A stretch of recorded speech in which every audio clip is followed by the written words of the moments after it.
My story. Outline, first part. Lieutenant Sarah Chen steps off the transport helicopter at Forward Operating Base Blackwater, her gear bag slung over one shoulder and orders clutched in her opposite hand. The Afghan sun beats down mercilessly as she surveys her new home for the next 6 months. The base buzzes with activity, contractors moving supplies, soldiers conducting maintenance, and the constant hum of generators providing power to the remote outpost. At first glance, Sarah appears unremarkable among the sea of military personnel. Standing 5'6" with an athletic but not overly muscular build, she could easily blend into any crowd. Her dark hair is pulled back in regulation style, and her uniform bears the standard insignia of a Navy officer. What the other personnel don't immediately notice are the subtle signs that mark her as something different, the way her eyes constantly scan for threats, how she instinctively positions herself with clear lines of sight and egress, and the quiet confidence in her movements that comes from years of elite training. The base commander, Colonel Martinez, greets her at the landing zone with barely concealed skepticism. He had requested additional special operations support for upcoming missions, but Sarah Chen was not what he had in mind. His weathered face shows disappointment as he reviews her orders, clearly expecting someone who looks more like the Hollywood version of a special operator. "Lieutenant Chen, welcome to FOB Blackwater," Martinez says with professional courtesy that doesn't quite mask his reservations. "I'll be honest, we were expecting someone with more substantial experience for these operations." Sarah maintains her composure, used to such reactions. "Sir, my record speaks for itself. I'm here to complete the mission, whatever it requires." Martinez leads her through the base, past curious stares and whispered conversations. Word spreads quickly in the tight-knit environment of a forward operating base. The arrival of any new personnel is noteworthy, but a female Navy officer draws particular attention. Some of the looks are curious, others dismissive, and a few are openly skeptical. The base operates on a strict hierarchy, and Sarah finds herself assigned temporary quarters in the officers' section while permanent arrangements are made. Her roommate is Captain Lisa Rodriguez, an Army intelligence officer who has been at Blackwater for 3 months. "Don't take it personally," Rodriguez advises as they settle into conversation that evening. "The guys here have seen a lot of combat and they're protective of their operations. They'll warm up once you prove yourself." But proving herself turns out to be more challenging than Sarah anticipated. The next morning, she reports to the Tactical Operations Center to begin briefings on current missions. Staff Sergeant Mike Thompson, the senior enlisted man coordinating special operations, makes no effort to hide his skepticism. "Ma'am, with all due respect, the missions we're running here aren't like training exercises back in the States," Thompson explains, his tone condescending. "These are real-world operations with real consequences. Maybe you'd be better suited for logistics support or intelligence analysis." Sarah's jaw tightens slightly, but her voice remains calm. "Sergeant, I appreciate your concern, but I'm here to provide direct action support. I'd like to review the current operational parameters and threat assessments." Thompson exchanges glances with other personnel in the room, their expressions clearly communicating their doubt about her capabilities. Nevertheless, he begins the briefing, though his delivery suggests he's going through the motions rather than genuinely preparing her for operations. The briefing reveals a complex tactical situation. Taliban forces have established several strongholds in the surrounding mountains, using the terrain to launch attacks on coalition supply convoys. Recent intelligence suggests they're planning a major assault on FOB Blackwater itself. The base's special operations teams have been conducting reconnaissance and direct action missions to disrupt these plans. As Thompson describes the enemy's tactics and capabilities, Sarah asks pointed questions that demonstrate her understanding of asymmetric warfare and counterinsurgency operations. Her queries about enemy movement patterns, weapons capabilities, and terrain analysis show a depth of knowledge that begins to chip away at the initial skepticism. though most of the room remains unconvinced. During the briefing, alarms suddenly blare throughout the base. "Incoming rockets!" someone shouts over the loudspeaker. The Tactical Operations Center erupts into controlled chaos as personnel scramble to their positions. Sarah's training kicks in immediately. While others duck for cover or rush to protective positions, she quickly assesses the situation and moves to assist with damage control. The first rocket impacts near the vehicle maintenance area, sending a plume of smoke and debris into the air. Without hesitation, Sarah sprints toward the impact site.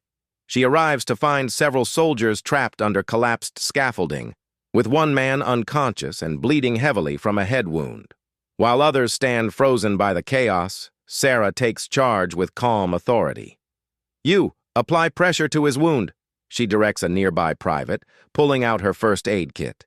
"You two, help me lift this beam carefully. His back might be injured." Her voice cuts through the panic with clear, decisive commands. As she works to extract the wounded soldiers, Sarah demonstrates not just medical training, but an intuitive understanding of emergency leadership. She coordinates the evacuation while simultaneously treating injuries, her movements efficient and purposeful. Several personnel who had dismissed her earlier now watch with growing respect as she saves lives under fire. The rocket attack lasts only 10 minutes, but its impact on perceptions of Sarah Chen is immediate and lasting. As medical personnel take over care of the wounded, Colonel Martinez approaches her with a different expression than he wore during their first meeting. "Good work, Lieutenant," he says simply, but the acknowledgement carries weight in the military environment where actions matter more than words. Staff Sergeant Thompson, who had been among the most skeptical, nods grudgingly as he observes the scene. "Ma'am, that was impressive," he admits, though he still seems uncertain about her overall capabilities. The incident serves as Sarah's introduction to combat operations at FOB Blackwater, but it also marks the beginning of a gradual shift in how others perceive her. While some personnel begin to view her with increased respect, others remain skeptical, waiting to see how she performs in actual combat operations rather than emergency response. That evening, as Sarah reviews intelligence reports and mission parameters in preparation for her first operational assignment, she reflects on the day's events. The rocket attack had provided an opportunity to demonstrate her training, but she knows the real test lies ahead. The complex mission environment of Afghanistan will require her to prove not just her medical and leadership skills, but her capabilities as a special operations warrior. The stage is set for Sarah to confront not only the external threats posed by enemy forces, but the internal challenges of gaining acceptance and trust from the personnel she must work alongside. Her journey from skeptically received newcomer to respected operator has begun, though the most difficult trials still await her in the dangerous missions that lie ahead.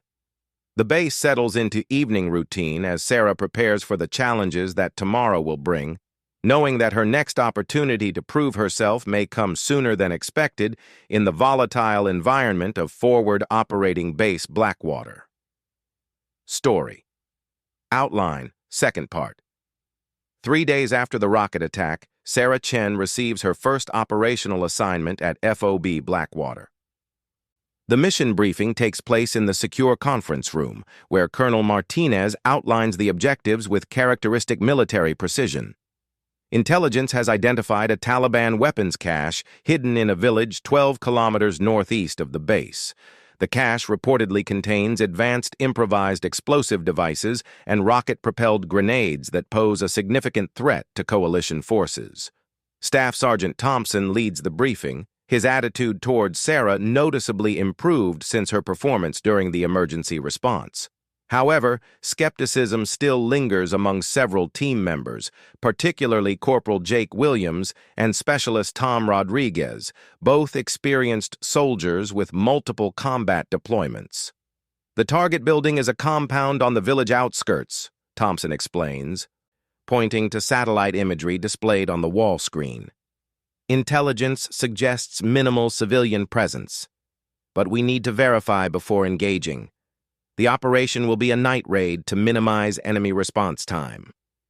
Sarah studies the imagery intently, her trained eye picking up details that others might miss.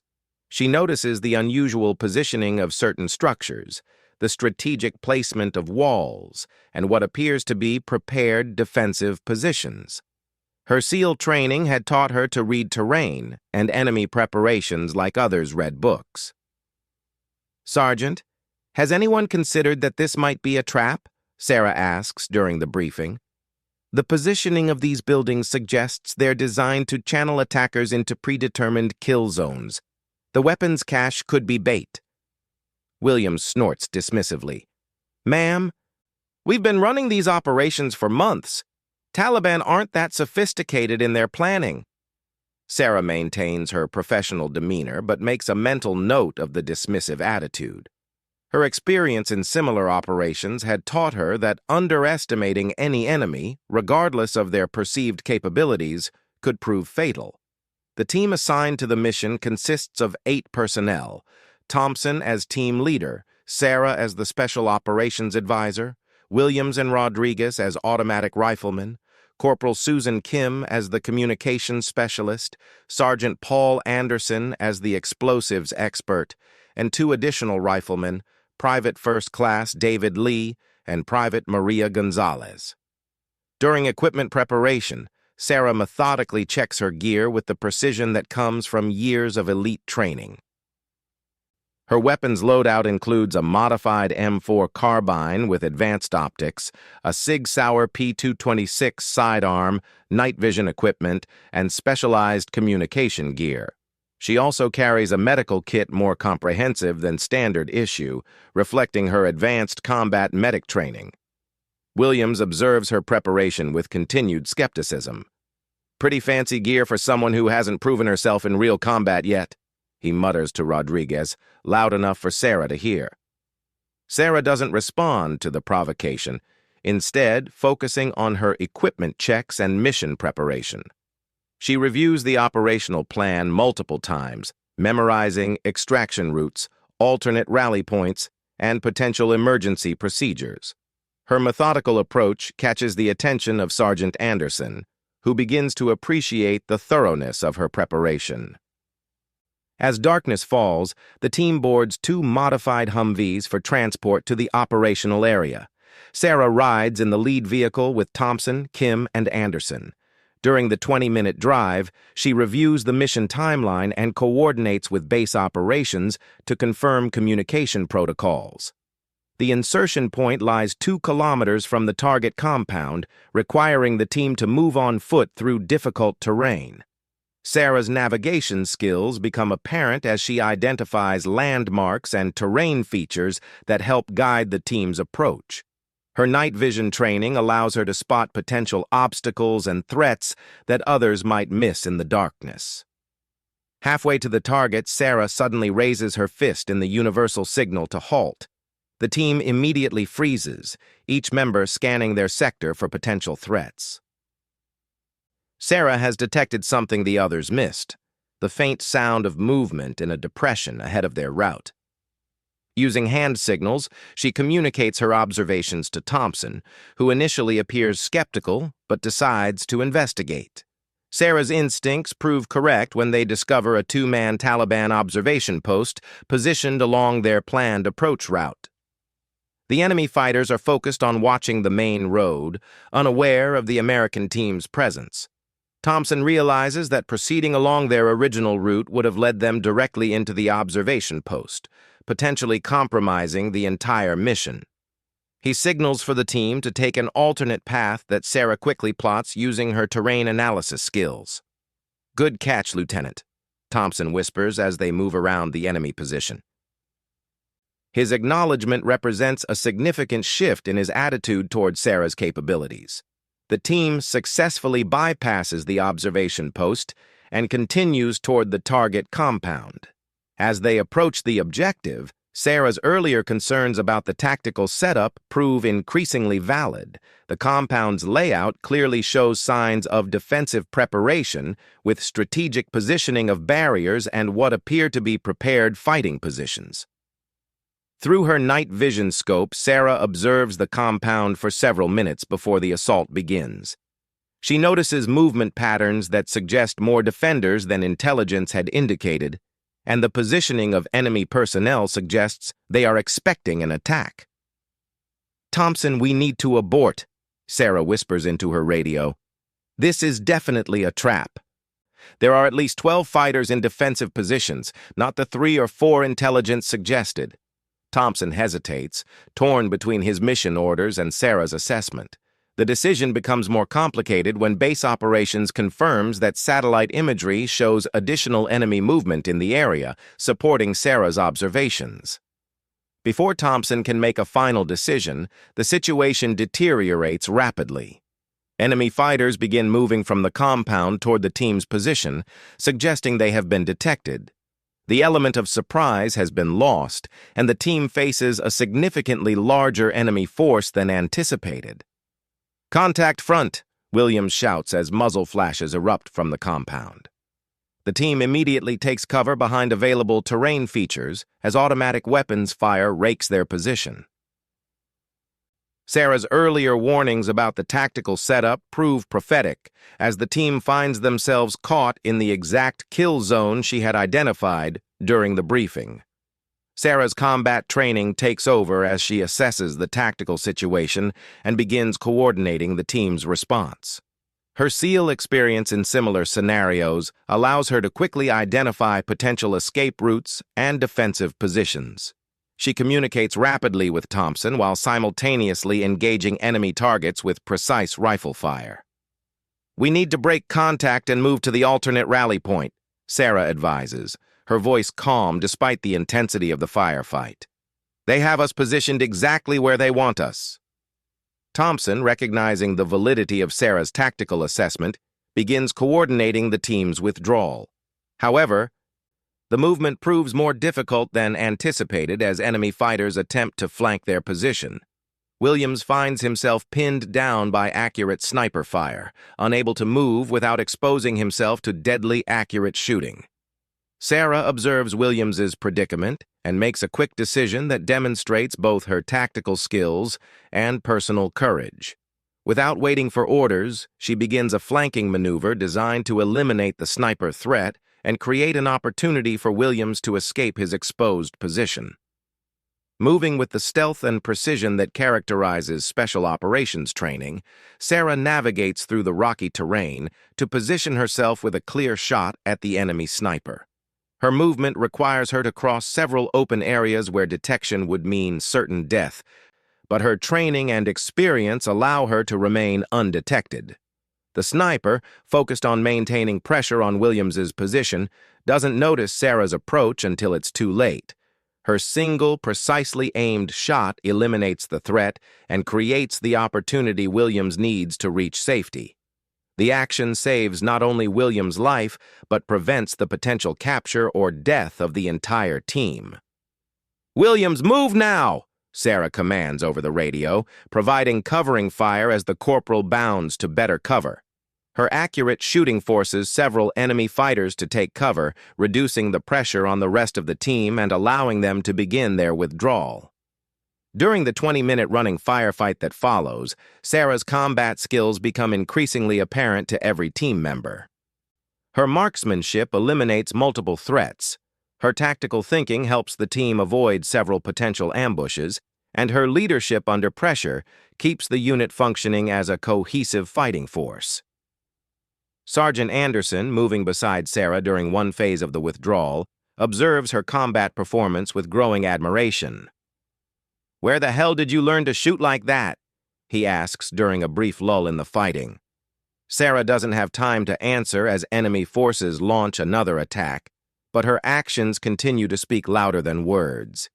She demonstrates not just individual combat skills, but an ability to coordinate team movements and maintain situational awareness that impresses even the most experienced team members. The team successfully breaks contact and reaches their extraction point, where the Humvees wait to transport them back to FOB Blackwater. As they load into the vehicles, the adrenaline of combat begins to fade, allowing team members to reflect on the night's events. Williams, whose life Sarah had saved, approaches her as they prepare to depart. His earlier skepticism has been replaced by genuine respect and gratitude. "Lieutenant, I owe you my life," he says simply. "I was wrong about you, and I'm sorry for doubting your capabilities." Sarah accepts his acknowledgement with the same professionalism she has maintained throughout the deployment. "We're all on the same team, Corporal. That's what matters." During the return trip to base, Thompson conducts a preliminary after-action review of the mission. While the weapons cache was not captured due to the trap situation, the team's successful engagement with a larger enemy force and their safe extraction represents a tactical victory. Sarah's role in both identifying the trap and ensuring the team's survival has not gone unnoticed. Lieutenant Chen's assessment was accurate from the beginning, Thompson reports to Colonel Martinez during the initial debrief. Her tactical thinking and combat performance saved American lives tonight. The mission marks a turning point in Sarah's acceptance at FOB Blackwater. Personnel who had dismissed her as inexperienced now view her with respect earned through combat performance. However, Sarah knows that her greatest challenges still lie ahead, as intelligence reports suggest enemy forces are planning their major assault on the base itself. As she cleans her weapons and equipment following the mission, Sarah reflects on the evening's events. The successful operation has established her credibility with the team, but she remains focused on the larger threat facing FOB Blackwater. Her SEAL training and combat experience will soon be put to the ultimate test as enemy forces prepare to bring the fight directly to their doorstep. The stage is now set for the final confrontation, where Sarah Chen will have the opportunity to demonstrate the full extent of her special operations capabilities and prove definitively that appearances can be deceiving in the deadly serious business of military combat operations. Story outline. Third part. The anticipated assault on FOB Blackwater begins at 0347 hours, 3 days after Sarah Chen's successful operational debut. The attack commences with a coordinated barrage of rocket-propelled grenades and mortars that shake the entire base awake with thunderous explosions. Sarah bolts upright in her quarters as the first impacts send shock waves through the building, her SEAL training instantly activating combat protocols that have become second nature. The base's alarm system wails as personnel scramble to defensive positions throughout FOB Blackwater. Sarah quickly dons her combat gear, checking weapons and equipment with practiced efficiency while explosions continue to rock the compound. Through her quarter's small window, she can see muzzle flashes erupting from multiple directions, indicating the enemy has positioned forces around the base's perimeter. Colonel Martinez's voice crackles over the base-wide communication system, his tone calm but urgent. "All personnel to defensive positions. This is not a drill. We are under coordinated assault from multiple directions. Hold your positions and await further orders." Sarah makes her way to the Tactical Operations Center, where she finds controlled chaos as officers and enlisted personnel coordinate the base's defense. Staff Sergeant Thompson spots her arrival and immediately approaches with a combination of relief and urgency in his expression. "Lieutenant, we're getting hit from 3 sides," Thompson reports quickly. "Enemy forces have positioned themselves in the high ground to our north and east, with what appears to be a diversionary attack from the south. Intel suggests at least 60 fighters with heavy weapons support." Sarah studies the tactical display showing enemy positions and friendly force deployment. Her SEAL training in base defense operations allows her to quickly assess the situation and identify both strengths and vulnerabilities in the current defensive arrangement. "Thompson, they're using classic assault tactics," Sarah observes, pointing to the display.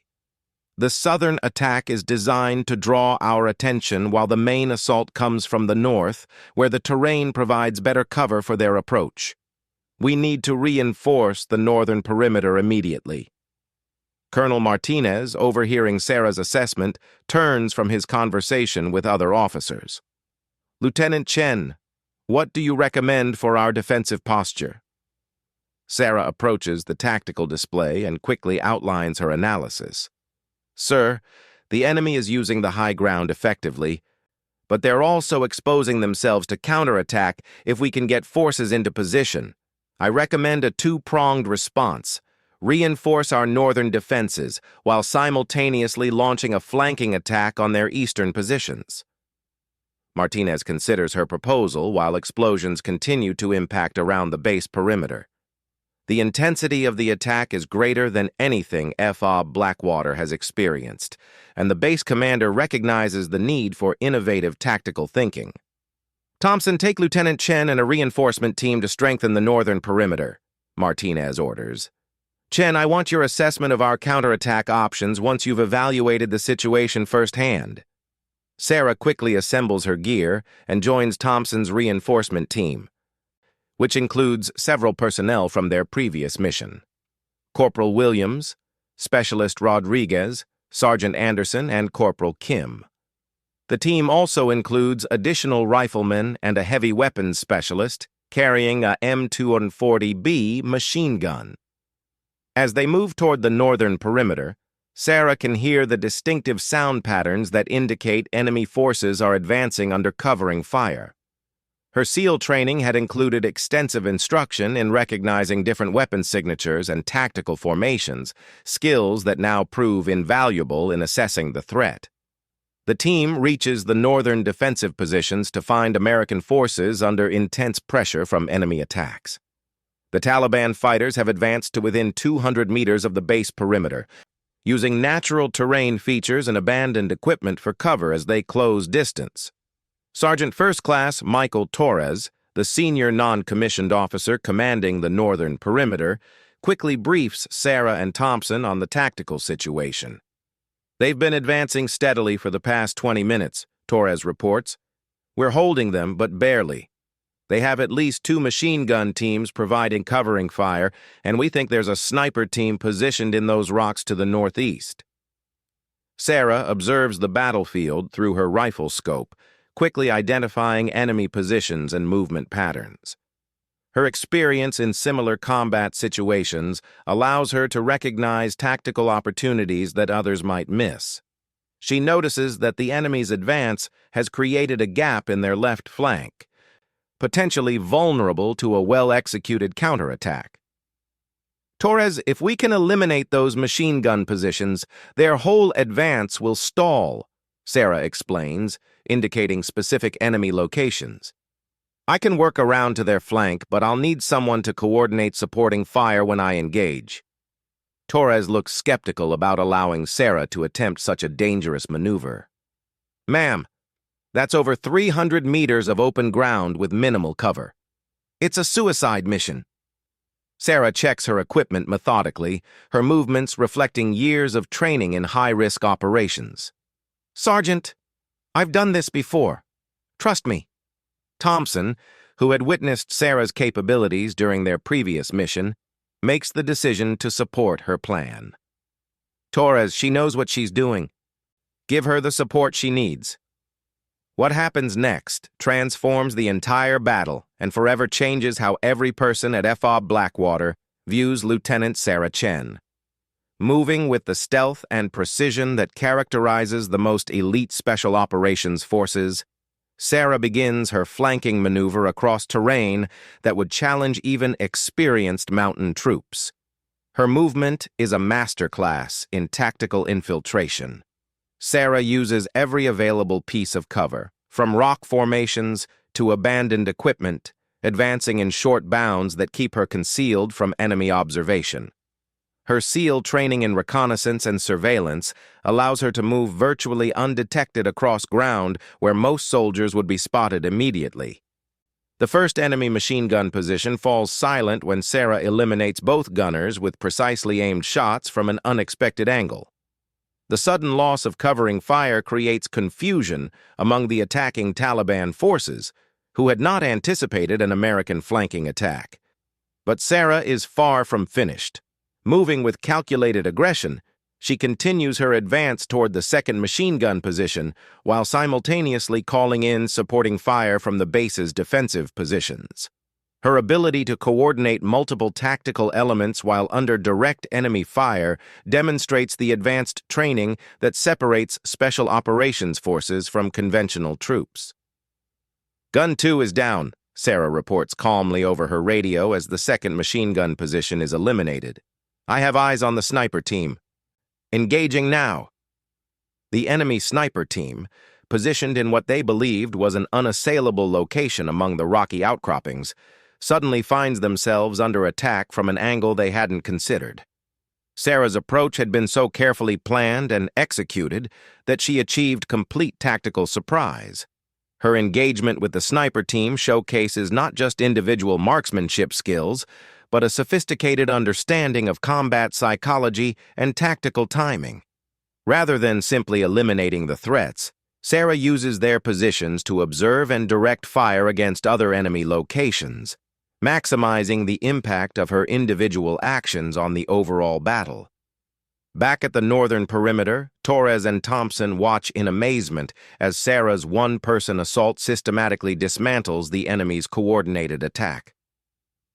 I've never seen anything like this, Torres admits, his voice filled with professional admiration. She's operating like an entire special operations team by herself.